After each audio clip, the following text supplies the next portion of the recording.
लोकसभा की सियासत में सवाल एक गहरा उठ रहा है। वो सवाल ये है कि बेनीवाल भाटी दोनों बीजेपी की तरफ से तो कहीं बैटिंग नहीं कर रहे। ये सवाल में कितनी सच्चाई है, कितनी गहराई है, कितना इस सवाल में वजन है, ये सब कुछ इस वीडियो में हम बात करने वाले हैं। इसलिए इस वीडियो के आखिर तक आप बने रहिएगा और समझिएगा सियासत के इस पहलू को कि क्या बेनीवाल और भाटी दोनों बीजेपी की तरफ से ही तो नहीं बैटिंग कर रहे। क्या लोकतंत्र में जो दिखाया जा रहा है वो आधा सच तो नहीं है। क्या इसके पीछे का सच ऐसा है जो बीजेपी की अपनी रणनीति है एंटी इनकम्बेंसी से बचने के लिए। क्या ऐसा तो नहीं है कि दिख रहा है 8-10 सीटों पर कंपटीशन है, पर वो कंपटीशन को खत्म करने के लिए शतरंज की कुछ ऐसी चालें बिछा रखी है जो ना तो विपक्ष को समझ आ रही है और ना ही राजनीतिक विशेषज्ञों को। क्या ऐसा ही सब कुछ इस लोकसभा चुनाव में तो नहीं हो रहा। ये सब कुछ समझने के लिए इस वीडियो को आखिर तक देखिएगा और अगर आपने अभी तक इस राजस्थान संवाद को सब्सक्राइब नहीं किया है तो तुरंत कर लीजिए ताकि आपको ऐसे विश्लेषण लगातार मिल सके और आप देखते रहें राजस्थान संवाद। तो सबसे पहली बात यह है कि जिस तरह से हनुमान बेनीवाल लगातार कांग्रेस के गठबंधन में होकर कांग्रेस के गड्ढे खोद रहे हैं, बोल रहे हैं मैं तो खड़ा ही नहीं होना चाहता था, मैं तो आना ही नहीं चाहता था लोकसभा चुनाव में, लेकिन इन्होंने जबरदस्ती की। ये इंडिया गठबंधन तो मतीरे की तरह है। ऐसे सब कुछ बोलकर हनुमान बेनीवाल जो है लगातार कांग्रेस को अंदर ही अंदर खत्म कर रहे हैं। कहीं 19 अप्रैल तक वो बीजेपी से नहीं लड़ ले चुनाव, ऐसा तो नहीं होगा। ये लगातार सवाल सियासत में पूछा जा रहा है क्योंकि एक के बाद एक हनुमान बेनीवाल जिस तरह से गड्ढे खोद रहे हैं, ये कांग्रेस के गठबंधन में है या कांग्रेस को गांठ बांधने आए हैं, ये सवाल उठ रहा है। वही कई नेता कांग्रेस का दुपट्टा पहनकर बीजेपी के लिए चुनाव लड़ रहे हैं, ऐसा भी देखने को मिल रहा है और उनको लीड हनुमान बेनीवाल तो नहीं कर रहे।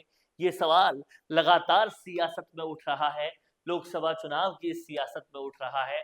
सीएम भजनलाल शर्मा 2 दिन बाड़मेर जैसलमेर के दौरे पर हैं और वो समीकरण बदलने के लिए बहुत कुछ कर रहे हैं। कितना बदल रहा है समीकरण, इसको समझना पड़ेगा। रविंदर सिंह भाटी बीजेपी की नाक में दम करना चाह रहे हैं और वो बीजेपी का वोट बैंक बिखेरना चाह रहे हैं, लेकिन दूसरी तरफ सीएम भजनलाल शर्मा अपना काम कर रहे हैं और साथ ही साथ बीजेपी ऐसे ऐसे लोगों को ला रही है जो अंत में माहौल बदलने की पूरी कोशिश कर रहे हैं। बीजेपी में ऑपरेशन भाटी जो हो रहा है वो कितना कामयाब होगा, ये जैसे जैसे दिन नजदीक आएंगे वैसे वैसे पता चलेगा, क्योंकि लगातार एक के बाद एक ऐसी चीजें हो रही है जो कैलाश चौधरी के लिए राहत भरी खबर ला रही है। और कहीं ना कहीं अभी प्रधानमंत्री मोदी की रैली होना भी बाकी है, तो माहौल परिवर्तन लगातार हो रहा है, जारी है। वही जोधपुर बाड़मेर और जैसलमेर में बागबा बागेश्वर की भी महिमा होने वाली है। ये एक बहुत ही धार्मिक तरीके से वोटों में परिवर्तन करने की कोशिश होगी और इसका भी काफी तौर पे फर्क पड़ेगा। वहीं हम देखें तो जातीय ध्रुवीकरण और स्थानीय नेता के प्रभाव का जो फायदा है वो थोड़ा बहुत कांग्रेस को मिल रहा है, लेकिन जो नेशनल स्तर पर और जो इन्फ्लुएंसिंग स्तर पर बीजेपी काम कर रही है वो अलग चल रहा है। रविंद्र सिंह भाटी के फैक्टर को कहीं ना कहीं मैनेज करने की कोशिश की जा रही है, कितना मैनेज होगा ये देखने वाली बात होगी।